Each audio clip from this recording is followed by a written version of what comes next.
In September 1939, the world changed forever. As Britain declared war on Germany, London prepared for the unimaginable. And in the heart of the city, in the green expanse of Regent's Park, the directors of the famous London Zoo faced an impossible and terrible decision. They received a secret order from the government to euthanize all dangerous animals. Lions, tigers, bears, venomous snakes, any creature that could escape and terrorize the public during an air raid had to be killed. It was a heartbreaking directive in a city already bracing for darkness. The staff was devastated. These animals were not just exhibits. They were cared for, loved, some raised from birth. But the order seemed clear. Public safety came first. Yet, this is not a story that begins and ends with tragedy. It is a story of an unlikely sanctuary that rose from that grim moment. A story of resilience, compassion, and the extraordinary bond between humans and animals in the face of total war. This is the story of the London Zoo during the Blitz, an unexpected oasis for the most vulnerable souls of the city, both young and old, human and animal. The zoo, deemed too risky to remain fully open to the public, began a remarkable transformation. Its sprawling network of basements, tunnels, and sturdy brick buildings were surveyed and reinforced. Soon, they were officially designated as public air raid shelters. When the sirens wailed, signaling another German bombing run, hundreds of Londoners would stream through the zoo's gates. Families with wide-eyed children, elderly couples, men and women from all walks of life would descend into the underground passages. There, in the dim light, they huddled together, listening to the distant crump of explosions and the anti-aircraft guns. Their fear mingled with the strange, comforting sounds of the animals in their night quarters above. For the children of London, the zoo became something even more vital, a precious piece of a shattered normal world.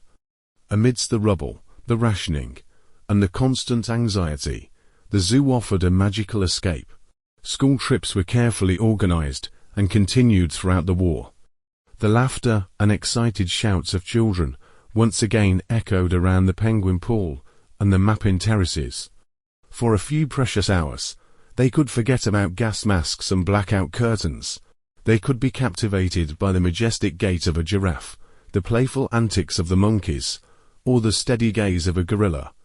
These animals, themselves survivors in a human conflict, provided an immeasurable psychological comfort.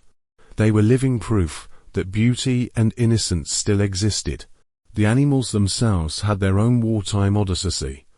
Winnie, a charismatic chimpanzee and a star attraction, was deemed too valuable to risk. She was quietly evacuated to a safer country estate, much like the children sent away from London. Many smaller or less dangerous animals, birds, reptiles, small mammals, were sent to live in private homes of trusted staff or to zoos in quieter parts of the country. The zookeepers, who had dedicated their lives to these creatures, now took on the role of protectors under fire. They risked their own safety during raids to calm terrified animals, to feed them, and to repair damage to their enclosures. A powerful bond of mutual dependence grew in those tense years. One of the most poignant tales is that of a young female chimpanzee who arrived at the zoo during the war. The children of London, with their limited wartime sweets, would save crumbs and fruits to bring her. She, in turn, would perform simple tricks, pressing her hand against the glass to meet theirs. Photographs from the time show rows of children, their faces pressed to the enclosure, smiling for the first time in weeks. In that simple, silent interaction across the barrier, hope was quietly exchanged. The zoo's staff became unsung heroes of civil defense. They trained as auxiliary firemen and first aid responders. The elephant keeper had a detailed plan to lead his massive charges to the relative safety of the park's open spaces if their house was bombed. The aquarist worried about his delicate fish if the power failed. Every day was a calculated risk, a balance of routine care and emergency preparedness. Then, in 1940, the war came crashing directly into the Oasis. A high-explosive bomb fell on the zoo itself. The rodent house was completely destroyed, killing a number of animals instantly. Other structures were severely damaged. The morning after revealed a scene of devastation, shattered glass, twisted metal, and the heartbreaking task of recovering the lost. Yet, the spirit of the zoo was unbroken. In a defiant act of resilience, parts of the zoo reopened to the public, just days later. The message was unmistakable: we are hurt, but we are not defeated. Life, and the duty to nurture it, must go on. The bombing had a strange aftermath. Some animals, their enclosures breached, were found wandering the damaged grounds in the following days. A careful and dangerous operation was launched to recapture escaped monkeys and birds without harming them.